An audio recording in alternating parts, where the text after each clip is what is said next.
strategy where you're looking to make 50, 100% in 1 year, but this is a steady strategy where your targeted return is say 7 to 10 or even 6 to 8%, depending upon which strategy we use.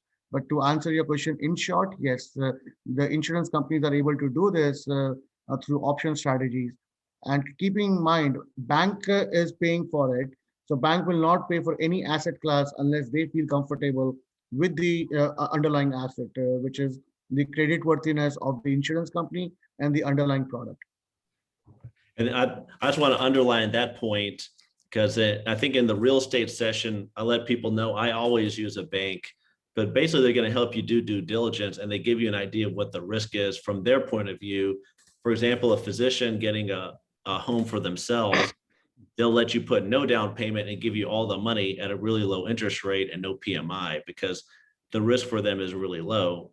In this one, in my case in the video, the bank is giving me 100% also, no personal guarantee, which actually even better than my home loan, and actually a lower interest rate than my home loan. So that's basically the bank's vote of confidence saying, hey, this is a very low risk deal for us to fund 100%. So that's kind of just Amit, I see a few questions popping up. If you don't mind, can I go over these questions one by one? Yeah, let's do it.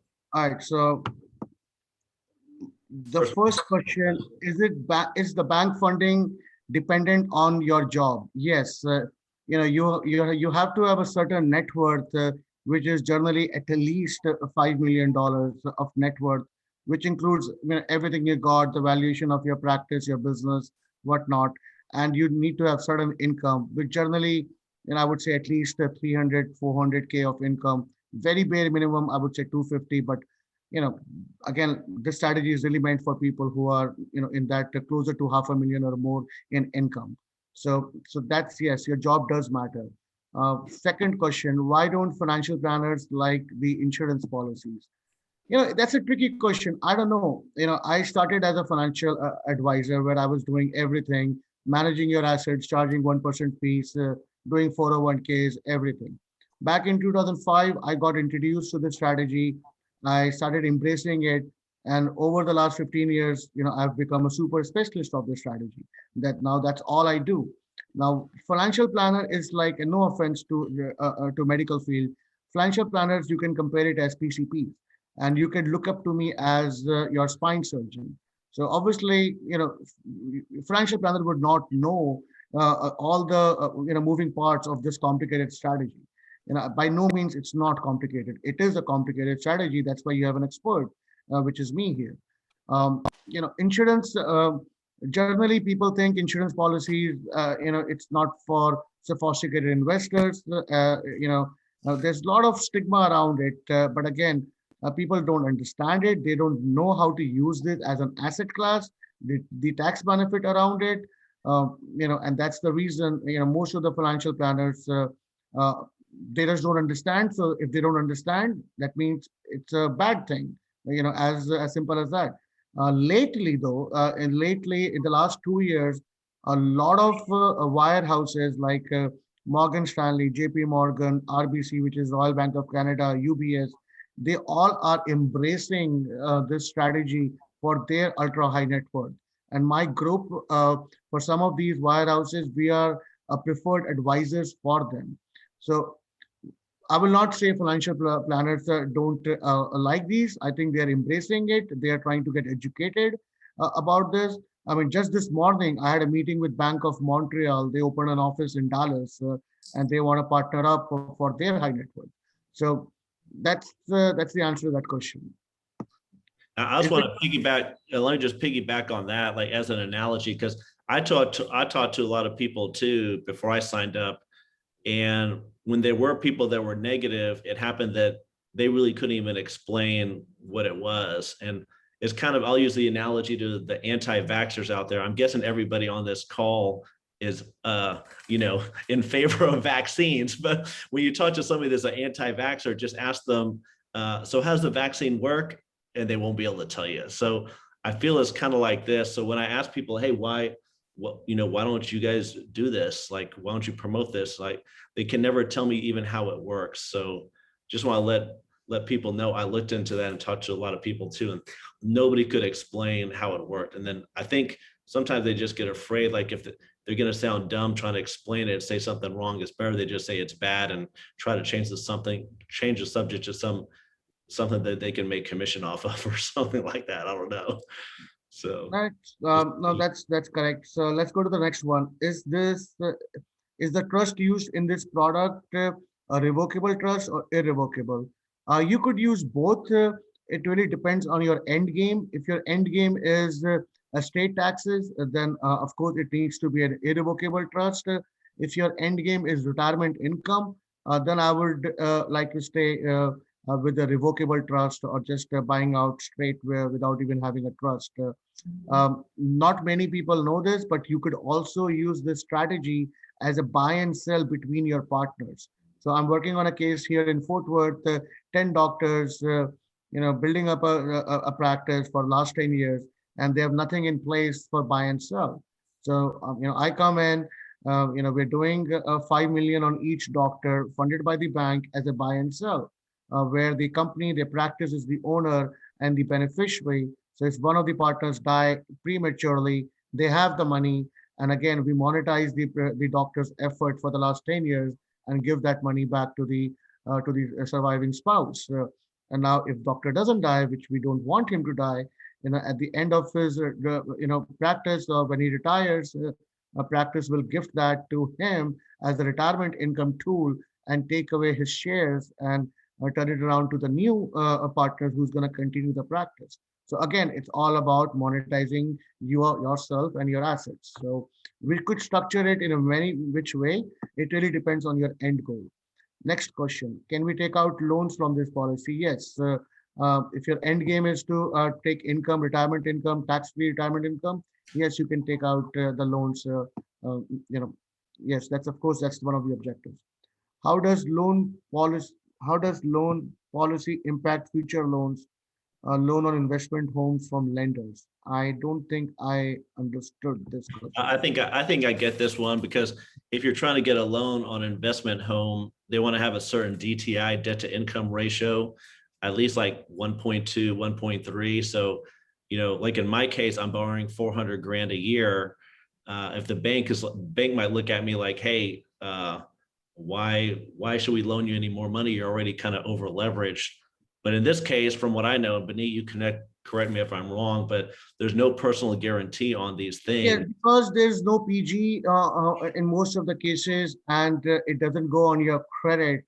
So it's not really a loan on your balance sheet. Because if you think about it, if you're borrowing $100 from the bank and you're putting on the policy, then the policy has a cash value. Let's say the policy has a cash value of $90 a day one. So your net liability is only $10. So, so although you're borrowing money, but you at the same time you're also creating an asset. So the net, it's a very small number. Um, then that's the answer to that. I hear that this asset class is used as a method of generating cash flow and protection. How does that work? Yeah, that is true. Again, we are borrowing money. Just think of this. What are you doing when you buy a real estate? You borrow money from the bank, you buy a real estate, you put some down money, and you rely that your tenant will pay you the rent, which will service the debt, and at some point in time, you will have a positive cash flow. We call it a cap rate. Nothing is different here. What's different here? There is no down payment. Everything is tax free, and your underlying asset instead of real estate, let's call it is S&P 500. So that's exactly what we are doing here. And the rates are two and a quarter, 2.5, which, if you compare it with real estate, even in this low interest rate market, I don't think you can buy a commercial real estate less than 4 or 5, interest rate. So that's exactly what we're doing here. But if you want to go into detail, then I need to, do a detailed presentation to answer this question. What happens to your money? Your money stop paying in the middle due to life event. What happens to your money if you stop paying in the middle due to life event? Okay, same question. Um, all you're paying in this deal is the interest to the bank, and with some banks, we are able to finance your interest as well. Although I don't recommend doing that unless one particular year, you are you're having a cash flow issue. Generally, we do not like clients to finance their interest as well, although you can do it simply because, although I like leverage, but I don't want you to leverage too much. So it really depends. If you're really going through the worst case scenario here, what happens after 10 years if I can't pay the interest? Then either we finance the interest or we try to restructure the deal. Generally, that doesn't happen simply because I have not seen that event in my career, because it's really meant for people who are doing well in life. They have uh, enough cash. They usually put aside the cash required for this deal day one. So in fact, I will not even touch the deal if I think the client is over leveraging himself or may have an issue paying the interest in the future. When I hear about insurance agents, I tend to cringe selling products that might not really be helpful. Yeah, I mean, when I see a doctor who's trying to sell me testosterone shots, I have the same feeling for them, right?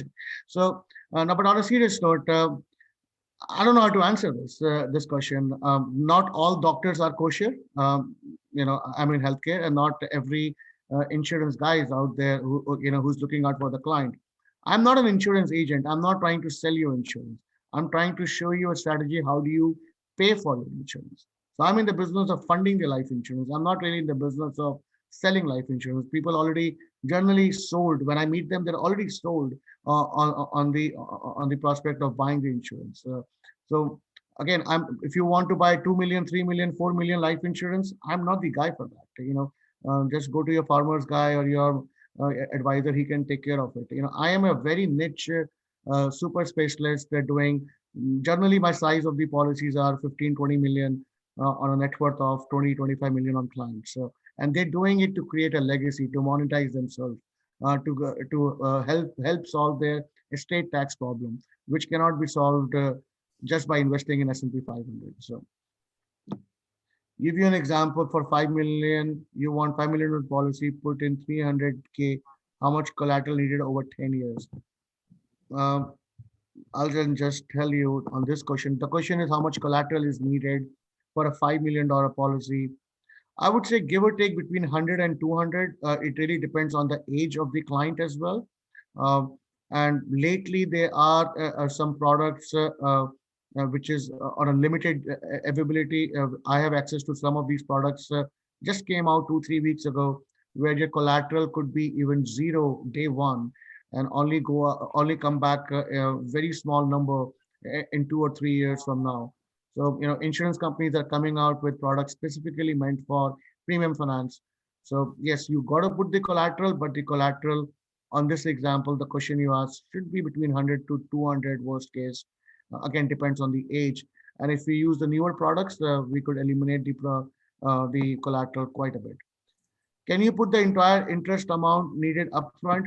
Um, yes, you can. I don't see a reason for it.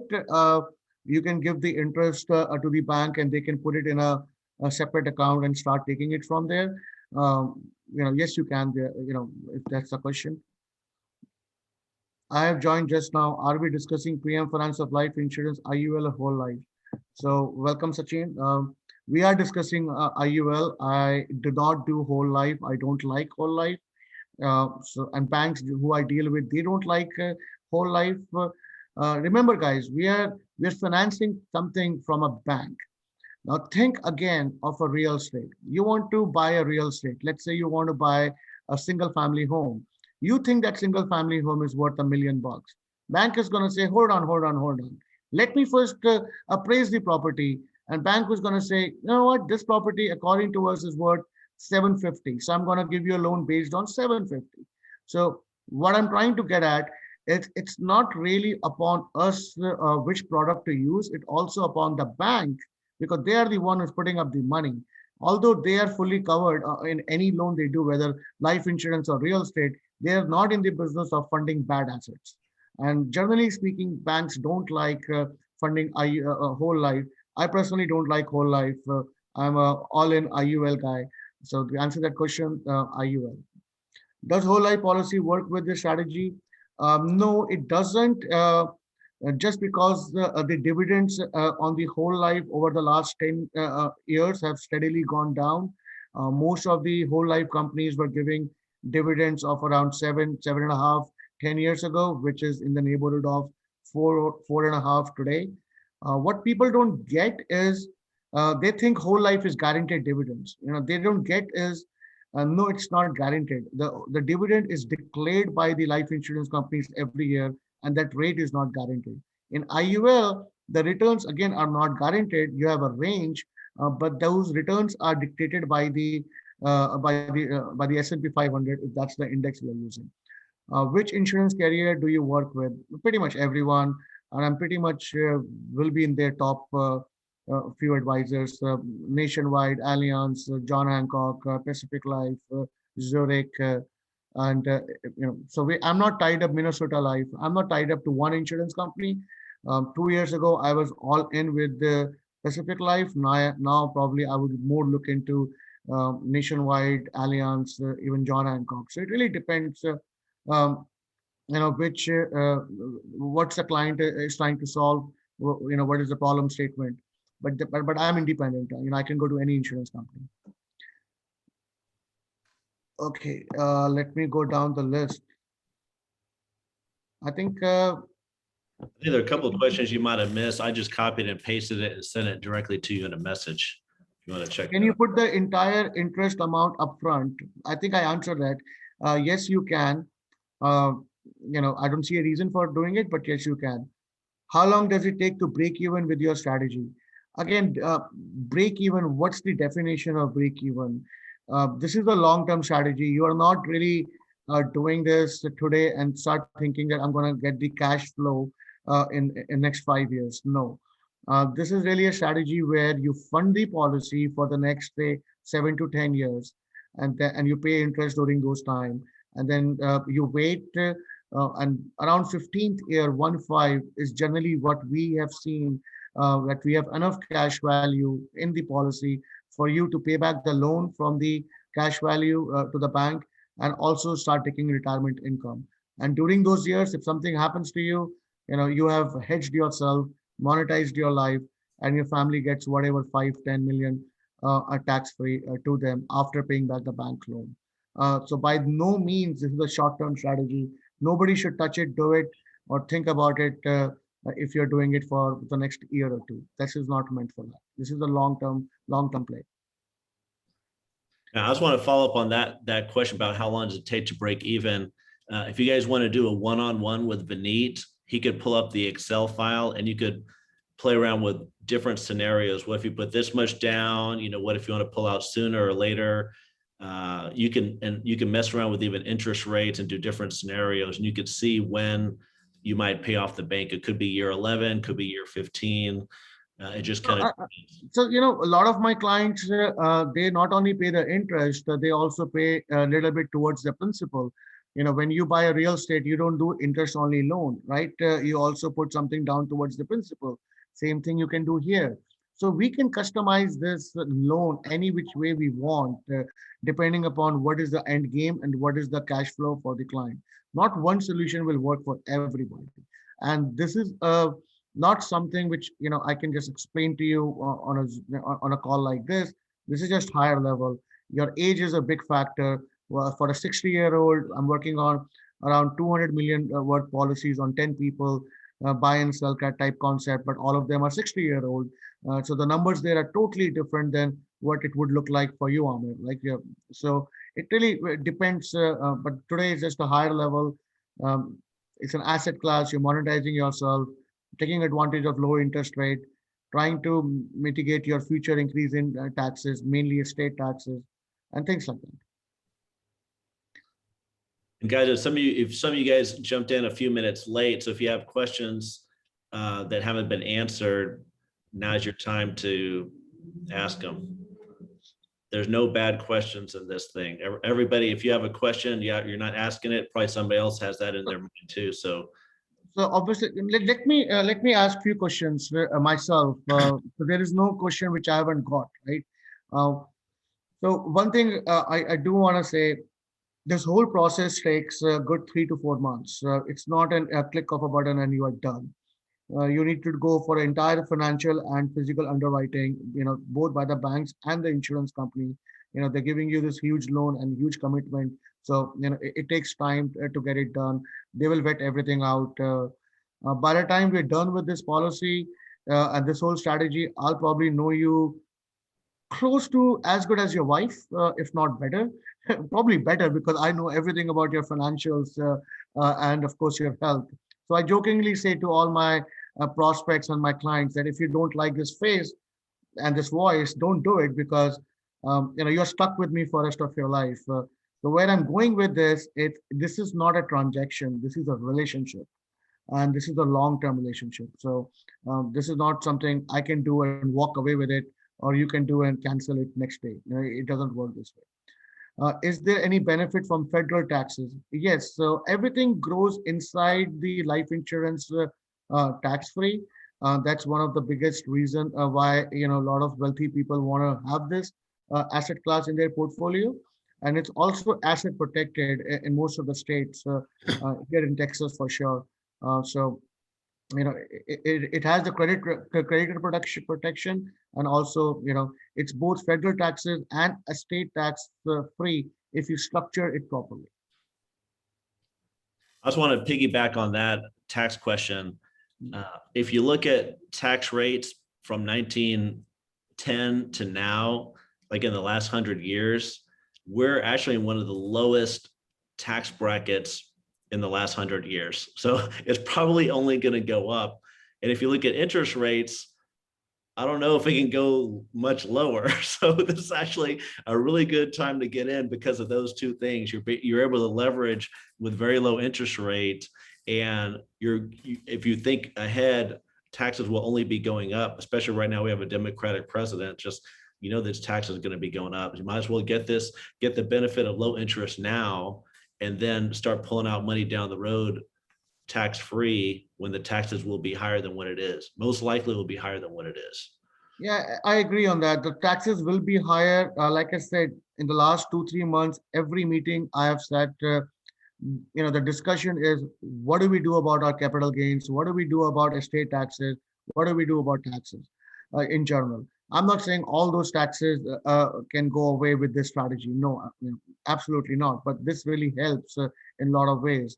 So a wealthy client is not looking at this strategy against real estate or against their cryptos or against their biotech or anything. This is a mutually inclusive strategy while with their strategies. So it's just that they don't have the strategy in their portfolio. So, and by plugging this strategy in their portfolio, they're hedging a lot of their risk. It's all about the hedge, guys. Uh, I'm not going to retire you. I'm not going to make you millions of dollars. The only person who's going to make you millions of dollars is you. We, Amir, me, and your other advisors, we are all your plan B. At the end of the day, plan A is you. And I'm trying to hedge that plan A just with that Kobe Bryant example I gave in the beginning. Question, how to access cash value in the policy when you have a bank loan to finance the premium? How often do you need to show bank your income to qualify the loan, every year or at application? Uh, the first question, how do you access cash value? We access the cash value after you pay back the loan from the policy to the bank, which generally we think it's going to be between 10th and the 15th year, depending upon a lot of factors, whether you have paid just the interest or have you paid more than the interest, how the policy has performed, and things like that. So for argument's sake, let's call it conservatively 15th year. That's the time we can comfortably take the money out of the policy, pay back the bank, and then the remaining cash value you can start taking out as income as you desire. Most of the banks don't ask you to show your income every year. But if you really read the fine prints, they have the right to check your income anytime they want to, but generally they don't, and I've never seen that. So generally, bank will qualify you, approve you for the entire duration of the loan. So say if it's a 10 pay policy, meaning we're going to put the money for 10 years. So they'll just qualify you once today, and then that's it. So then every year during the anniversary or during the time when we have to pay the premium, Bank will just make sure they have the interest payment and the collateral, and they'll go ahead and make the payment directly to the insurance company.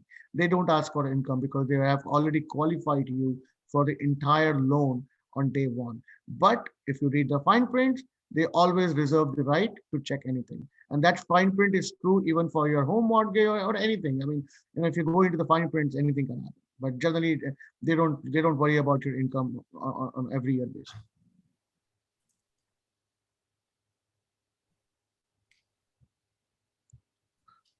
What else? You guys have any other questions about premium finance? Well, Vineet, while in case somebody is thinking of a question now, let me just write in the chat, what's the best way for them to get a hold of you? Can I write my email, and then whoever wants to talk to me, they can just reach out to me via email. Yeah, I could put it in the chat. Yeah. We still have, actually, we just got 2 more people joining right now too. So let's see if they have any questions here. Hey guys, while Vineet is given his information in the chat, he has his email down there. You guys want to copy it? If you lose it, you can message me. It's not a big deal. But a couple of people just joined in the last few minutes. If you have any questions, just let us know. We got Vineet here for the full hour. So just let me know. We do have a lot of the questions down there already. So, I mean, I didn't get the question. Let me think what they haven't asked me. I haven't got the question, what are the risk factors? Because if I say this is risk-free, obviously that's not the case, right? So we just, so how do people really decide to buy this? Most of the people should not, and they do not focus too much on the numbers. They focus on the risk factor and the assumptions, and then understand how it's been calculated. So, we generally show our policy between 5 and 6% growth rate on S&P. If you think that's an aggressive rate of return on an assumption, then my answer to that is don't do it. I don't want to counter that. We have 100 years of history on S&P. If 5 to 6% growth rate is aggressive, there's nothing I can do. Second variable is interest rate.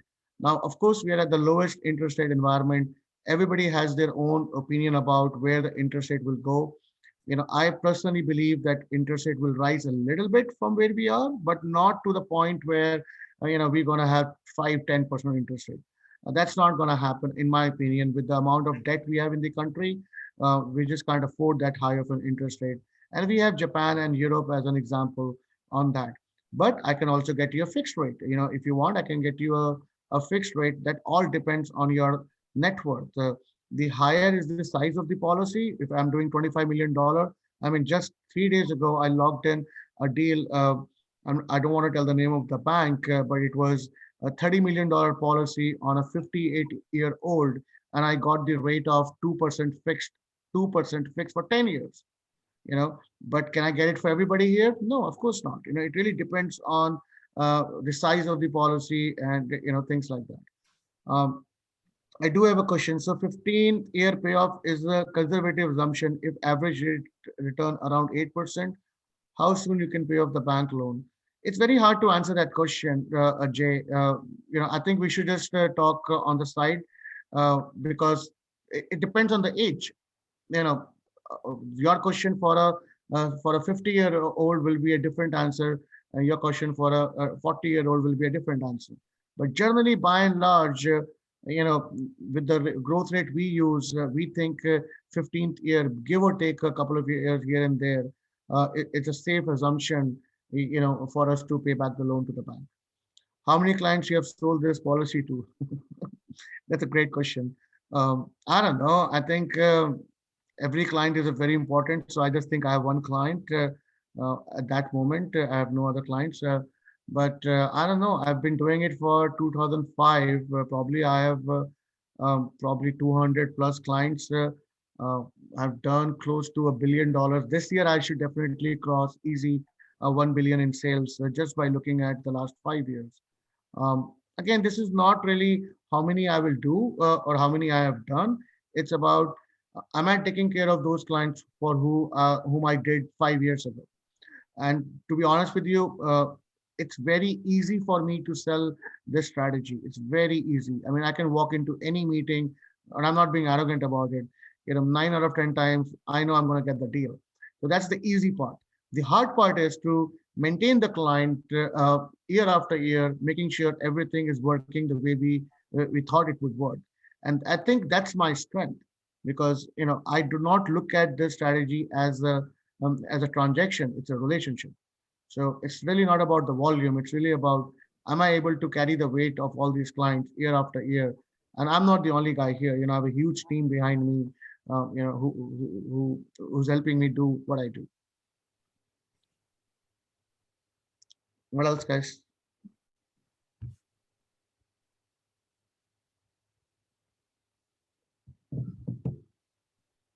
So I think beneath the top 3 or 4 questions that you usually get, have we answered those?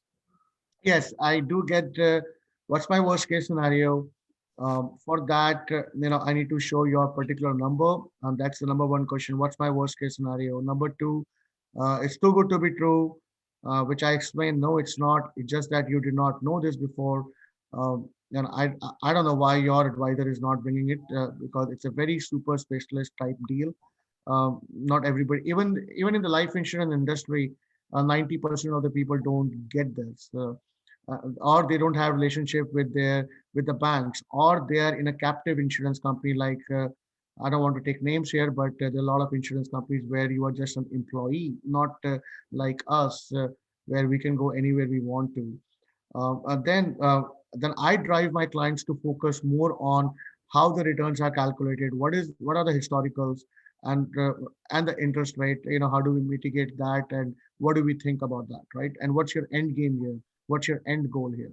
Because it's an asset class. So if you're going to come back to me with ridiculously doomsday scenario assumptions, that what happens if S&P goes down next 10 years? What happens if interest rate goes to 10%?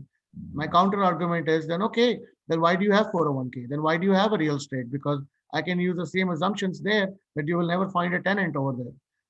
Then how are you going to service that debt?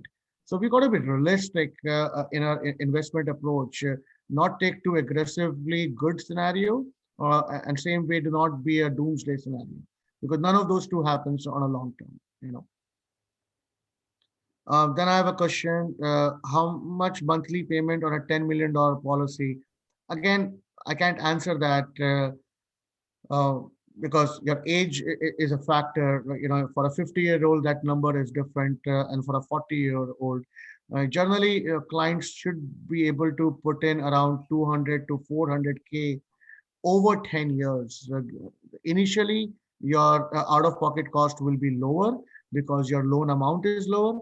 As you go into the future years, your interest payments will be higher because more money has gone into the insurance policy as a loan. But what we do, we project the total cost over 10 years, and then tell the client that, hey, your total cost over 10 years is, say, $500,000, meaning 50K for 10 years. Can you afford it? And the response I'll get, yeah, man. I mean, I'll do my 50K or 55K on my 401K. I don't even think about it. I can do even higher. So it really depends on cash flow of the client. If the client says, no, I can't, then I probably don't want him to do 10 million. Let's just go to 7.5 to reach that magic number for you. But we can't go below 5. 5 is like bare minimum. Can we do it on one grown children? No, you cannot do it on children, simply because they need to have their own insurability. So, I don't know what justification we have for them to qualify for 5 or $10 million policy. You can do it. I've done it quite a few times. But then the children, they have their own net worth, either through inheritance or things like that. So we need to justify both financially and from insurance wise, that why do they need this. So just because parents wants to pay for it, it doesn't work that way. What is the maximum age after which it doesn't make sense? I would say anything between 65 to 70. 70 would be the may like really on the upper limit. So 66, 67 is kind of the age, where it would make sense. Anything above that, it would still work, but then client has to really put some more money than just the interest. And at that age, 60 and up, people don't buy it for income. They have already lost that time value of money. At that time, they're buying more so for estate taxes, to cover the family and things like that. Then at that age, it's more of a death benefit play, not an income play. Income play is it generally works well if you're below 50 or 55, because you got to give at least 15 years, 1 5, for policy to really work it through. You can't just do it today, expect income tomorrow. uh, I want to know if I can do 1031 exchange with my current whole life. Yes, you can. And that's a great question. Yes, you can do a 1031 from your existing whole life. And I'm not recommending you to do that, but I'm just answering that question in a yes or no. But there are other ways also for you to just keep that policy, your old policy, whole life, uh, keep paying the premiums, minimum premiums, and we could use the cash value of that policy as collateral which is needed for the new policy. So it really depends, but to simply answer that question, yes, you can 1031 from your previous policies. Does this work for people younger than 40? Yes, of course it does, as long as you're financially able to justify the loan and the insurability.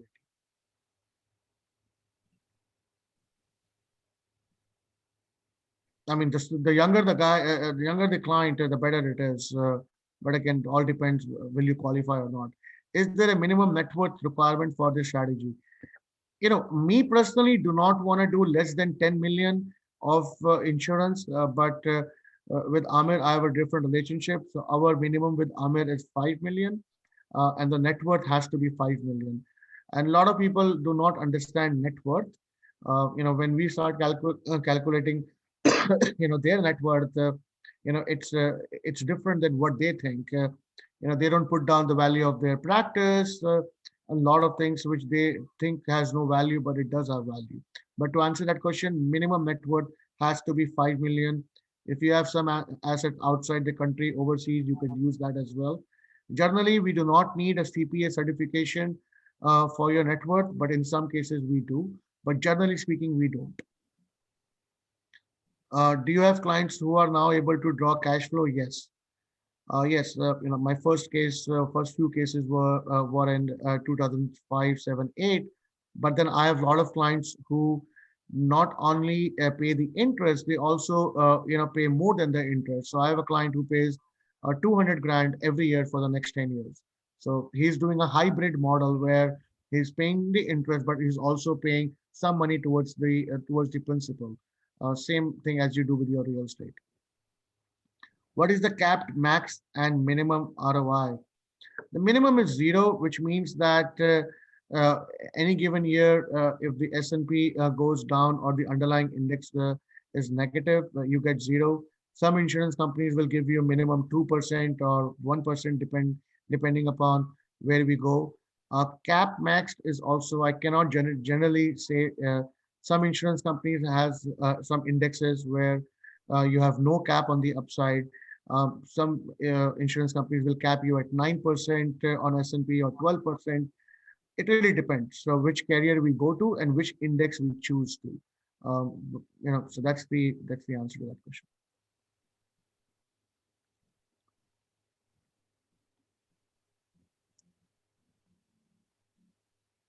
Thank you. Good night. Happy Friday. Well, my Friday, Saturday, Sundays are the busiest. So for me, my weekend is my Monday and Tuesday. Is it like an annuity? You can say in a way, if you're doing it for income, uh, you can draw down income from it. I will not say it's like an annuity. Annuity is a totally different word. You cannot finance an annuity. Uh, so it's a yes or no, because I don't know what your definition of here annuity is, Mr. Mohammed Patel. So, but if you really talk about technically, no, it's not like an annuity.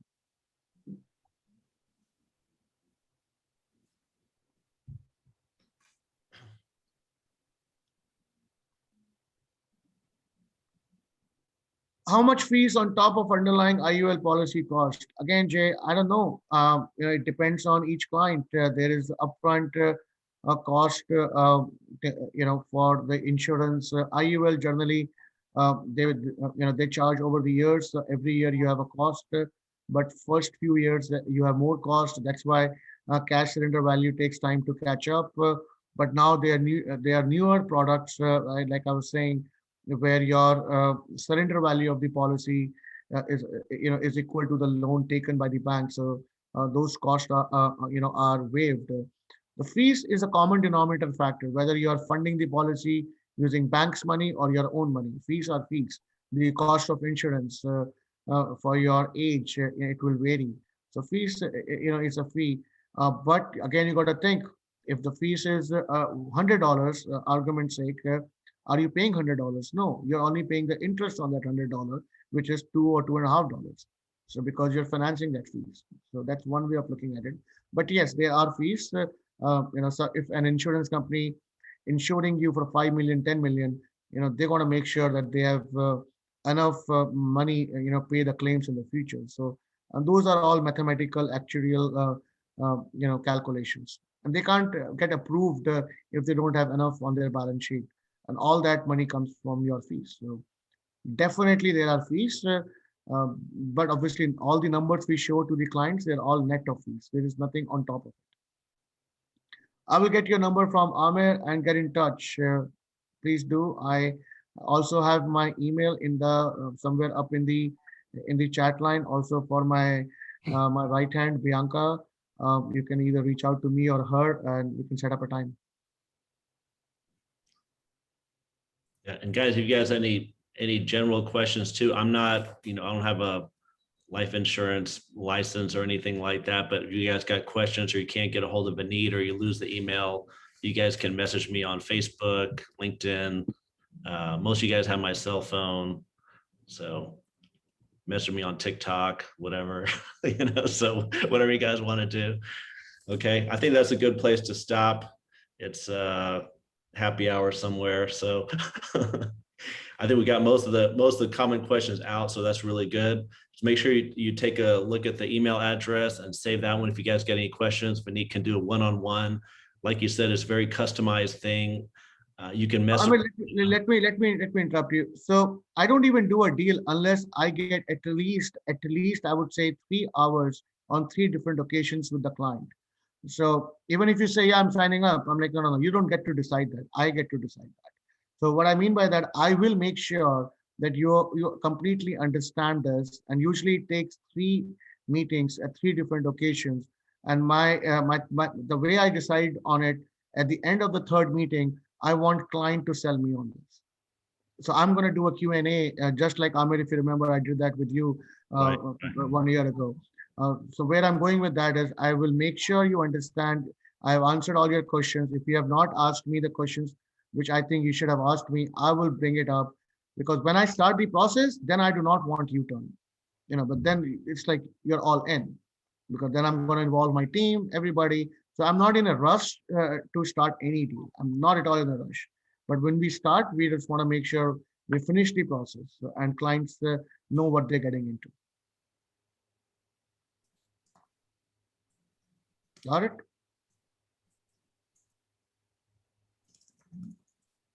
All right, guys. I think that's a good place to stop. You guys know how to get a hold of us. Join the Facebook group if you haven't. I got some surveys out there too. Give me feedback on anything on the summit you want more of, you want less of. We're probably going to do another one of these question and answers on private equity later on. So that's pretty much it, guys. All right, Vineet, thanks for your time. We're right about at an hour, so that's pretty much perfect. Sounds good. Thank you, guys. Thank you, Amir, for the opportunity. And, thank you, everyone, for your time. And let's dive deeper into it more as an education. I'm least interested in selling you. I have no interest in selling you. But I think you guys should know what this is all about and then decide. I just think it's a very important asset class, which deserves a discussion. And then you can just decide later whether you want it in your pie chart or not. But my job is to educate you. So which I'll do, whoever wants to know more about this. All righty. All right. Thank you, guys. You guys on the summit later on. All right.